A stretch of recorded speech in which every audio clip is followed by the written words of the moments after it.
Selamat datang di podcast Edukasi SMA Betul di Cibalong, tempat di mana kita akan sharing seputar edukasi pendidikan dengan bintang tamu yang kami undang di setiap episodenya. Bersama saya, Nela Taraskin yang akan membantu podcast pada hari ini. Baik, tidak usah menunggu lama, mari kita sambut tamu spesial kita pada episode pertama ini. Ini dia Bapak Kepala Sekolah SMA Darul Ilmi, Bapak Tinton Suprapto. Baik, terima kasih Bapak telah bersedia meluangkan waktunya untuk menghadiri podcast pertama kita kali ini. Dan satu kehormatan juga untuk saya bisa mewawancari Bapak. Sama-sama bisa diundang ke podcast yang pertama ya, SMA Darul Ilmi. Oke, kan Bapak sekarang menjabat sebagai kepala sekolah ya di SMA Darul Ilmi. Kalau boleh tahu dari kapan Bapak menjabat di sini? Mulai di SMA Darul Ilmi itu Agustus tahun 2023. Sebelumnya pernah di Palu BUMN 15 tahun. Jadi di jalur pendidikan baru setahun. Jadi Bapak masih setahun gitu? Ya, di sini itu. Sebagai kepala sekolah ya. Betul, baik. Nah, setelah setahun menjabat, kira-kira apa sih yang Bapak rasakan selama setahun belakangan ini sebagai kepala sekolah? Ya, sebagai kepala sekolah di SMA Darul ini, ya alhamdulillah sama-sama Bapak juga belajar mungkin menjadi kepala sekolah. Mudah-mudahan bisa menjadi perubahan, karena pemimpin terbaik itu bisa menciptakan pemimpin yang terbaik lagi ke depannya. Ya, yang Bapak rasakan kan sebelum Bapak itu sudah bagus, jadi tinggal mempertahankan dan memperbaiki apa yang kurang di SMA dulu. Kira-kira apa yang memotivasi Bapak menjadi kepala sekolah gitu? Ya, mungkin tuntutan pekerjaan juga dari awal kan sudah ditawari dan harus mencoba, harus bisa gitu, harus bisa menjadi seorang leader. Ya, kiat-kiatnya kenapa mau gitu kan, ya namanya juga resiko pekerjaan, ya harus harus bisa gitu, apapun itu tantangannya ya harus bisa mencari solusi gimana antara kemajuan sekolah, terus kemajuan guru, terus anak didik kita yang keluar harus menjadi yang bermanfaat juga bagi masyarakat, negara, dan terutama bagi keluarga masing-masing siswa. Iya. Kan di setiap sekolah itu pasti terjadi suatu konflik ya Pak. Nah, cara Bapak sendiri ini biar mengatasi konflik itu bagaimana? Ya, yang pertama sih kita itu harus humanis, harus friendly.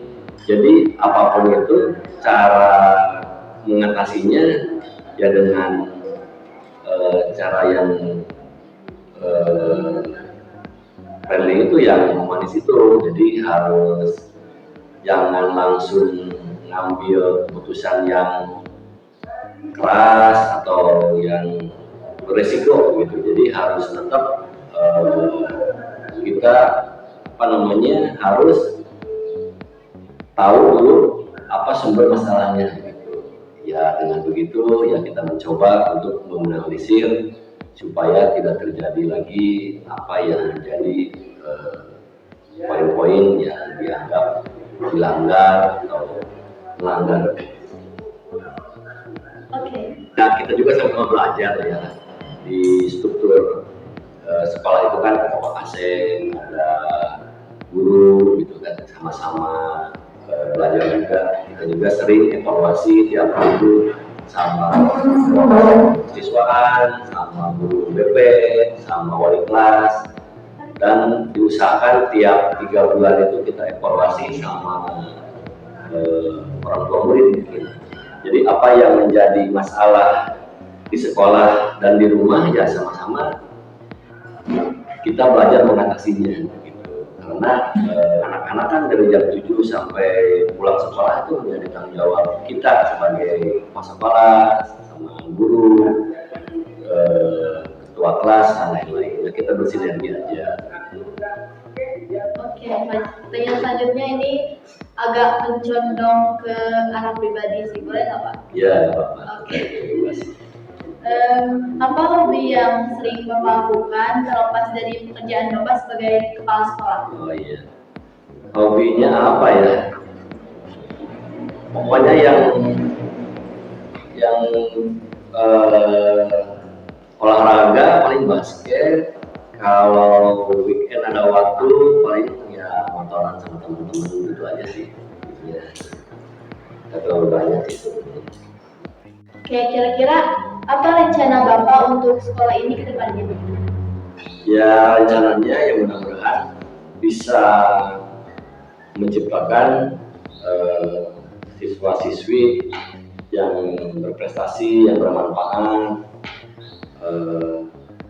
dan juga bisa merubah kultur di Cibalong ini. Kalau sudah keluar kan langsung nikah gitu ya, jadi bisa yang sudah keluar dari sini itu bisa langsung kerja atau kuliah gitu. Jadinya bisa bermanfaat.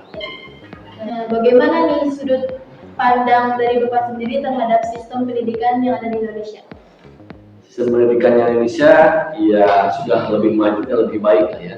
Ya buktinya sekarang ke daerah-daerah sudah banyak yang melanjutkan yang dari SD ke SMP, yang SMP ke SMA, juga yang ke perguruan tinggi negeri dan swasta begitu. Berarti kan sudah merata antara pendidikan yang ada di Indonesia begitu. Ya jadi intinya sudah lebih baik lah ya. Karena kita yang berada di pelosok aja, yang ada di Tasik Selatan khususnya, bisa sudah banyak yang sekolah begitu. Jadi itu buktinya kan berarti sudah pendidikan sudah merata.